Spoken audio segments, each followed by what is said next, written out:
okuva essula 9 olunyiriri olusooka okutuukira ddala ku lusembayo.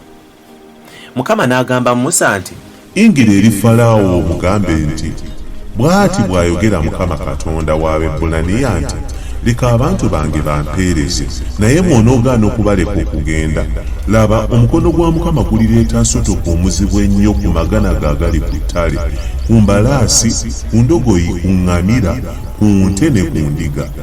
Era Mukama alyawula amagana g'Abayisirayiri ku g'Abamisiri, so ku g'Abayisirayiri tekulifa n'emu.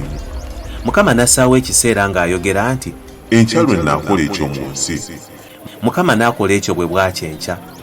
Amagana gonna ag'Emisiri ne gafa, naye mu magana g'abaana ba Isirayiri tekwafa n'emu. Falaawo n'atuma okubuuza ekibaddewo ku magana g'Abayisirayiri, ne bamutegeeza nti tekuli n'emu efudde. Mukama n'agamba Musa ne Alooni nti, mutwale embatuze evvu ery'omu kyoto.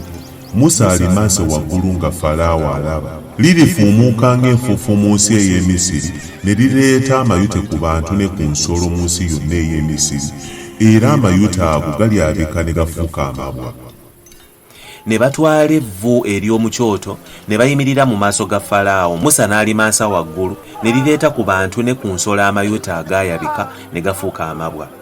Abasawo ne batayinza kuyimirira mu maaso ga Musa kubanga nabo baali bajjudde amayute ng'Abamisiri abalala bonna. Naye Mukama n'akakanyaza omutima gwa Falaawo, n'atabawulira nga Mukama bwe yagamba Musa. Mukama n'agamba Musa nti, ogolokoka enkya ku makya n'oyimirira mu maaso ga Falaawo n'omugamba nti, bw'ati bw'ayogera Mukama Katonda w'Abaebbulaniya nti, leka abantu bange bagende bampeereze, kubanga ku mulundi guno nja kubonereza nnyo ggwe n'abaddu bo n'abantu bo, olyoke omanye nti mu nsi yonna tewali afaanana nga nze. Kubanga kaakano nandikuleeseeko kawumpuli ggwe n'abantu bo ne mmuzikiririra ddala, naye kyenvudde nkulekawo ggwe ndyoke nkulaga amaanyi gange, era erinnya lyange liryoke likulumizibwe mu nsi zonna, n'okutuusa kaakano kyakugubye n'ogaana abantu bange okugenda. Laba, enkya ng'ekiseera kino n'atonnyesa omuzira omuzito ennyo ogutalabikangako mu Misiri kasookedde ebaawo okutuusa kaakano. Kale kaakano lagira abaddu bo bajje mangu amagana go ku ttale, kubanga buli muntu n'ensolo ebinaasigala ku ttale ne bitayingizibwa mu nnyumba, omuzira gujja kubikuba gubitte. Naye mu baddu ba Falaawo buli eyatya ekigambo kya Mukama n'addusiza abaddu be n'amagana ge mu nnyumba. Naye ate akitya n'aleka abaddu be n'amagana ge ku ttale.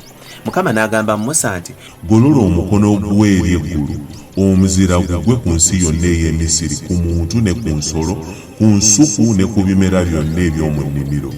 Musa n'agolola omuggo gwe eri eggulu, Mukama n'aleeta okubwatuka n'omuzira, omuliro ne gukka ku nsi. Mukama n'atonnyesa omuzira ku nsi yonna ey'Emisiri. Awo ne waba omuzira, n'omuliro ne gwaka wakati w'omuzira omuzito ennyo, ogutabangawo mu nsi yonna ey'Emisiri kasookedde ebeera eggwanga.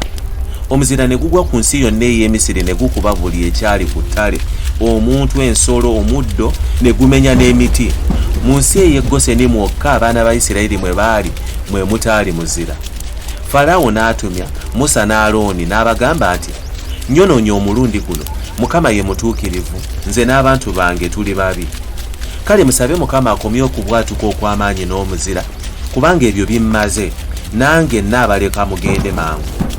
Musa n'addamu nti, bwe nnaava mu kibuga nnaayanjululiza Mukama ebibatu byange, okubwatuka ne kuggwaawo n'omuzira ne gulekeraawo.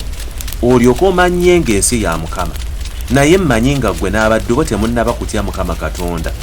Obugoogwa ne sayiri byakubibwa omuzira, kubanga sayiri yali atandikiriza okubala nga n'obugoogwa busansudde, naye eŋŋaano ne kusemesi tebyakubibwa kubanga byali nga tebinnamera.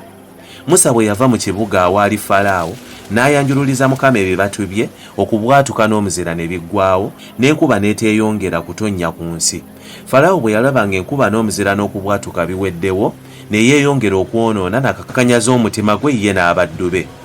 Falaawo n'akakanyaza omutima gwe n'ataleka abaana ba Isirayiri kugenda nga Mukama bwe yayogerera mu Musa.